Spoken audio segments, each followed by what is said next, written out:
Welcome to the sixth session or segment of Lesson 2 of Introduction to Optical Design. Just a couple more concepts I want to go over briefly, some of which we've sort of discussed, but I want to show it to you in terms of a ray trace. And this relates to the F number, or in particular what's referred to as the working F number, which is the F number at the conjugates that your system is currently working. We've talked about the system F number at infinite conjugates being related to the effective focal length divided by the entrance pupil diameter, and Zmax refers to this as the image space F number. There are also a couple of other properties or definitions for F number that I want to talk about. One is called the paraxial working F number, and if we look at this figure here, we're looking at a real ray, the black one, versus the paraxial ray, the green one. And the paraxial working F number is equal to 1 over 2 times the tangent of U prime, which is the angle the paraxial ray makes relative to the axis in image space. Now, if we are working at infinite conjugates, then the paraxial working F number will be equal to that image space F number. There's also what's referred to as the working F number, which takes into account or uses the real ray rather than the paraxial ray, so it will also include the effects of aberrations, which we will start to discussing in 2 weeks after we spend some time working within the Zmax environment itself. What you see here is a table of information that's called the prescription data in Zmax, and you'll notice it has several different definitions of F numbers as well as numerical apertures. So no matter how you define your system or how you are using your system, how it's working, Zmax is probably going to be able to give you the calculation for the information you're interested in. Now let's take a little look at this mathematically. So if we use the Gauss's equations for the object, relating the object distance and image distance and focal length or power, the inverse of the image distance is equal to the inverse of the object distance plus the power or the inverse of the focal length. If we do a little bit of mathematical manipulations, we can come down to the end and see that the image distance is related to the focal length by 1 minus the magnification. So with this we can see that if we are working at infinite conjugates where our magnification is 0, the image distance is indeed equal to the paraxial effective focal length.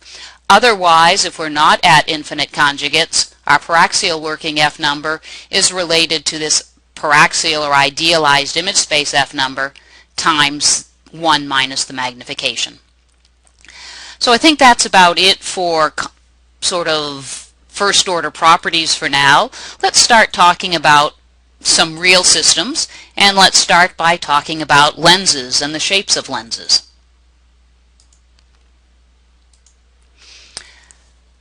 So far we've been working in the paraxial region where we basically treated our lenses as being flat but introducing refractive power, and obviously that's not realistic.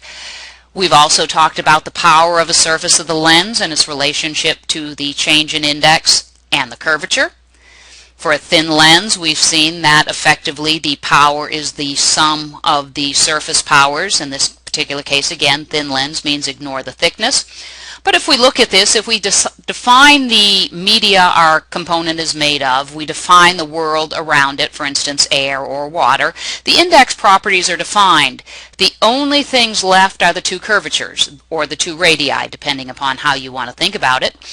And if you've ever looked at a stock lens catalog, what you're looking to find a, say, 50mm focal length lens, you found that there were many different alternatives for that simple 50mm focal length lens. There's not one ideal lens.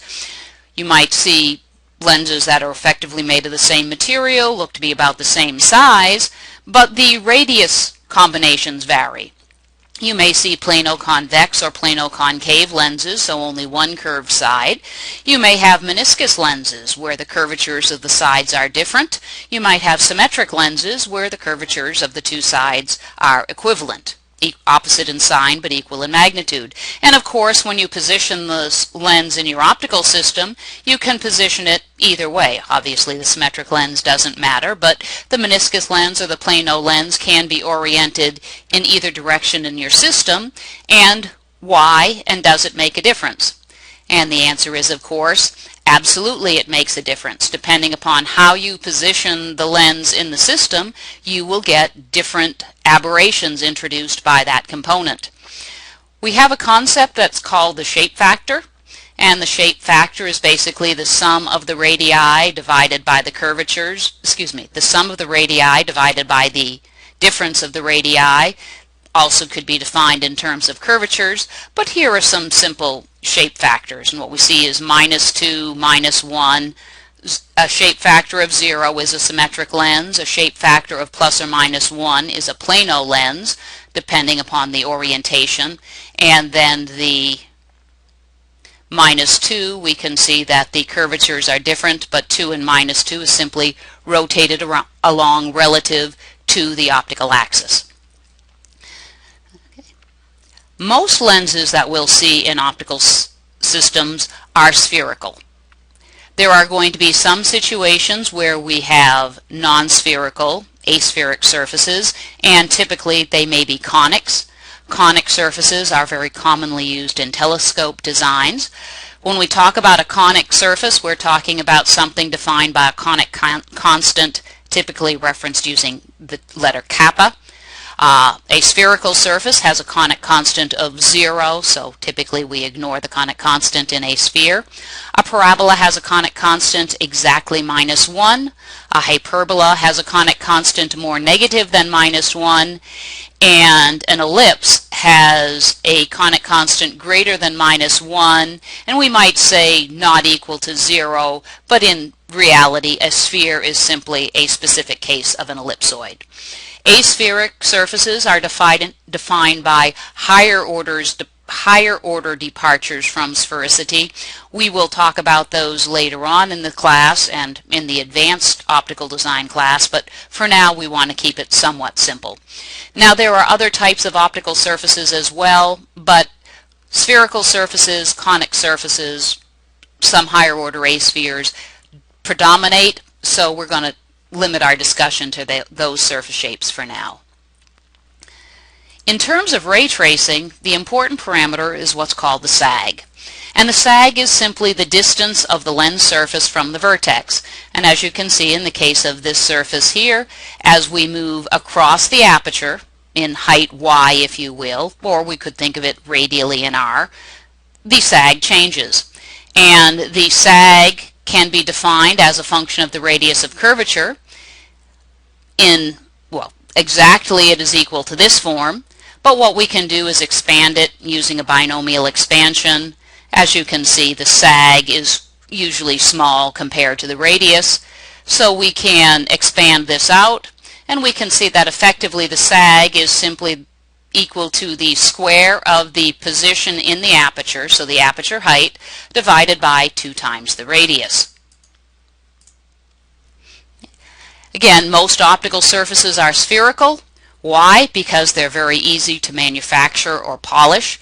They can be polished to very high precision, and they can allow for reasonable tolerances in your design form. And basically, spherical surfaces are typically polished like this. We have a tool that has a defined radius, and then we put the lenses underneath, and effectively that polishing tool moves across the lens blank or lens blanks. Often for smaller optics, many of them are made simultaneously, and there is a roughness here, either a grit applied or some other device that sort of eats away the surfaces until the surfaces of the lenses exactly meet up to the polishing tool. And when that happens, you have a well-defined spherical surface. Conic surfaces, if you want to think about it, if I think of a spherical surface as a ball, okay, and in your mind just cut a ball in half and you've got a spherical lens. What a conic is a rotationally symmetric surface that intersects at the vertex point, but then departs from that sphericity across the surface. As I mentioned previously, the conic constant defines the conic surface, so there are two parameters that define conics, the radius as well as the conic constant. And what we see here are several different surface sags defined, all with a common radius of curvature, but we're looking at a conic of -2, -1, 0.5, so a hyperbola, a parabola, an ellipse, here is a sphere, and here is another ellipse, but in this case with a positive conic constant. And again, they all have the same vertex, they all have the same effect as radius, but because the sag is different, the way the rays refract at that surface, the angle of the ray relative to the normal at the point of intersection, will be different. So we will continue to talk about different types of conic surfaces in our next lecture. Thank you.